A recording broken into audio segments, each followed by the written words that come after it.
Hey, I'm John King in for Anderson Cooper. Welcome to the 360 podcast. We're checking the claims made by some of the GOP presidential candidates at the CNN national security debate, keeping them honest. Let's get started. We begin keeping them honest with a fact check on some of the claims made during last night's GOP presidential debate right here on CNN.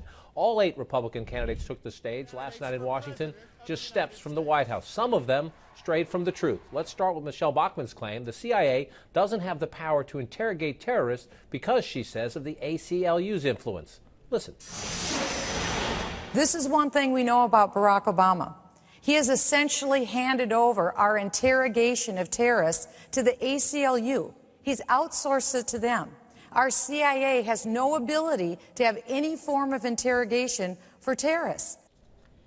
The truth is, Congresswoman Bachmann, who's a member of the House Intelligence Committee, is wrong. The CIA still interrogates terror suspects in the field. In fact, President Obama created the High Value Detainee Interrogation Group, which includes the CIA, the FBI, and the Defense Department. They deploy in teams to question terror suspects here in the United States and overseas. Now, whether that policy is strong enough or not is a matter for debate. But what's clear is that Bachmann's comments are not accurate. Let's turn now to Herman Cain and border insecurity. An insecure border is a national security threat for the following reasons. Number one, we know that terrorists have come into this country by way of Mexico. Keeping them honest, the Houston Chronicle reports there is no evidence of terrorists entering the United States through Mexico. Back in March, the newspaper reported on an independent analysis at Vanderbilt University. It found a 67% increase in the number of arrests on the border from suspect nations. That was up from 2000 to 2009. Yet a senior law enforcement official told the Chronicle not one of those suspects faced terror charges. Sticking with border issues, a lot of people are talking about what former House Speaker Newt Gingrich said about illegal immigrants. He broke with his fellow candidates when he said he would support lighter restrictions for those who've lived in the United States for many years, saying he wouldn't deport them. Mitt Romney took issue with that, yet when pressed on how he'd handled the estimated 11 million to 12 million illegal immigrants here in the United States, Romney really didn't have an answer. Watch this exchange he had with our own Wolf Blitzer. Certainly we have to secure the border, and we talk about people who've been here 25 years. That is the extreme exception. You would let them stay. Not the rule. You would let them stay? I'm not going to start drawing lines here about who gets to stay and who gets to go. The principle is that we're not going to have an amnesty system that says that people who come here illegally get to stay for the rest of their life in this country legally. The answer is we're going to have a system that gives people who come legally a card that identifies them as coming here legally. Employers are going to be expected to inspect that card, see if they're here legally. On that basis, we're going to be able to bring into this country the number of people that we need to power our industries, whether that's agriculture or high tech. We welcome people in here with visa programs. We have a whole series of legal programs. But the idea of focusing a Republican debate on amnesty and who we're going to give it to is a huge mistake. Secure our border, protect legal immigration, and return to a system that follows the law. Well, Governor Romney had a lot to say there, but keeping them honest, you might notice he never answered if he would deport illegal immigrants. And on a lighter note, there's also this snafu from Romney. I'm Mitt Romney, and yes, Wolf, that's also my first name. Actually, his first name is Willard. Mitt is his middle name. Light snafu. Let's get into the raw politics now. CNN senior political analyst David Gergen, CNN contributor Eric Erickson, who's editor-in-chief of the conservative RedState.com, and Cheri Jacobus, Republican strategist, columnist for The Hill, and president of Capital Strategies PR. David Gergen, on immigration, if you listen to Speaker Gingrich's answer there, he's taking a gamble. He's looking past the primaries, past Tea Party voters, and we expect Mitt Romney to focus on the general election and Barack Obama. A risk for Speaker Gingrich, no?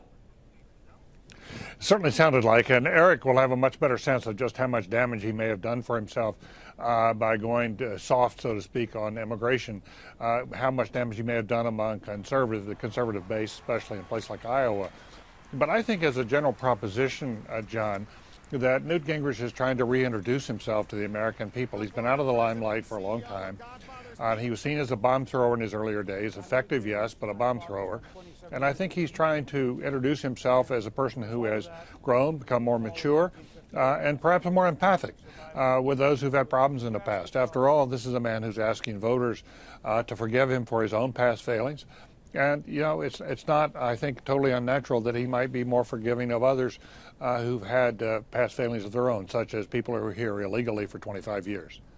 Eric, I'll get your view in a second, but Cheri, we heard from the Iowa Congressman Steve King today, an important conservative, social conservative voice in his state. He said Gingrich's immigration comments last night debate raised concerns for him. He says if you listen to the speaker, in his view, what he describes is amnesty. Is that a problem in the state that votes first and votes in less than 6 weeks? Well, I think what Newt Gingrich was trying to do last night is eliminate that as somewhat of a problem. And I think by him coming out and addressing it and being out front on it, not being on the defensive, being on the offensive, he was able to put it in his own words rather than wait for those secret robocalls that'll come, in Iowa that he can't defend himself against. So I think that was a strategy on his part that was smart, quite frankly. I don't think it was risky, and I don't think it was a mistake. It's best it comes from him so he can have this debate, put it in his own words, rather than have one of the other candidates try and get in there and represent his or misrepresent his position.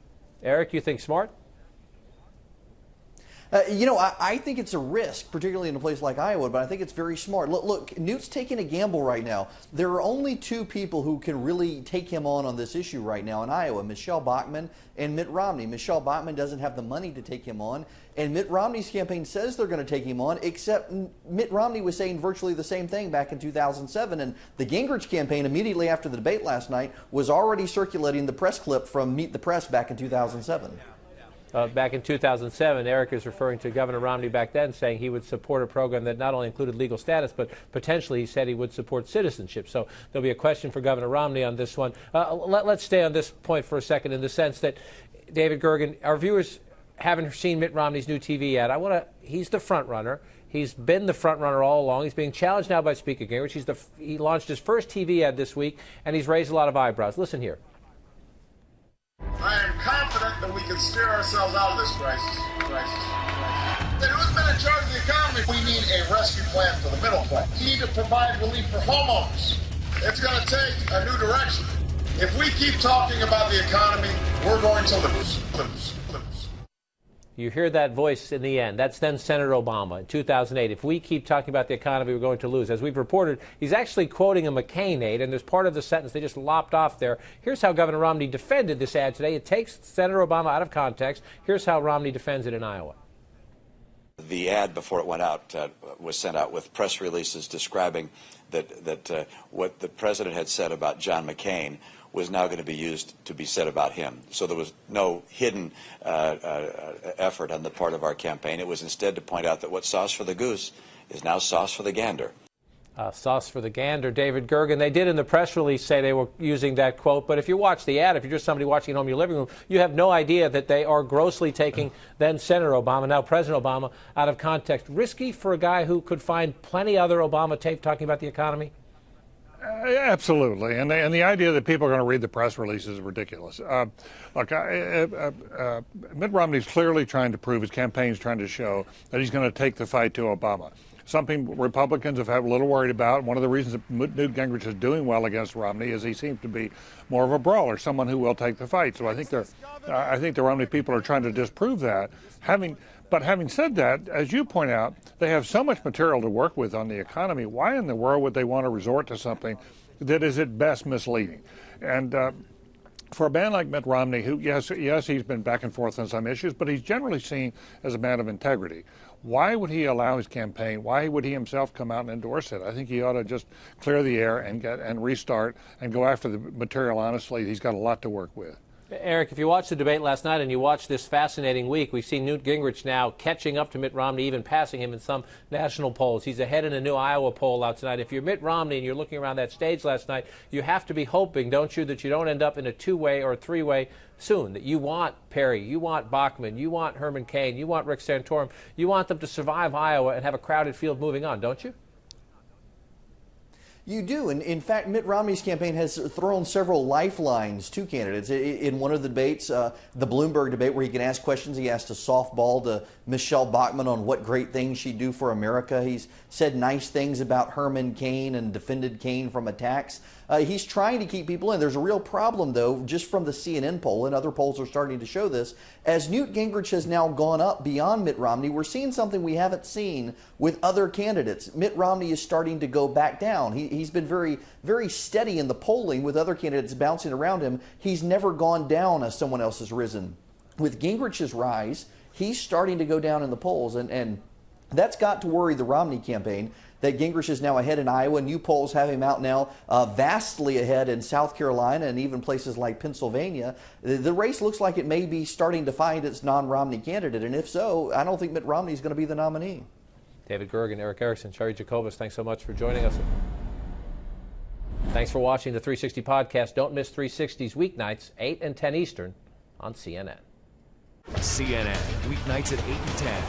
I live here, but I work here, and here, and here. We have complete coverage tonight for the full hour here from Joplin, Missouri. We're here right along the U.S.-Mexico border. Sometimes it makes for a long commute, but the stories don't come to us. And we're coming to you from the port in Sendai, where there's just destruction all around.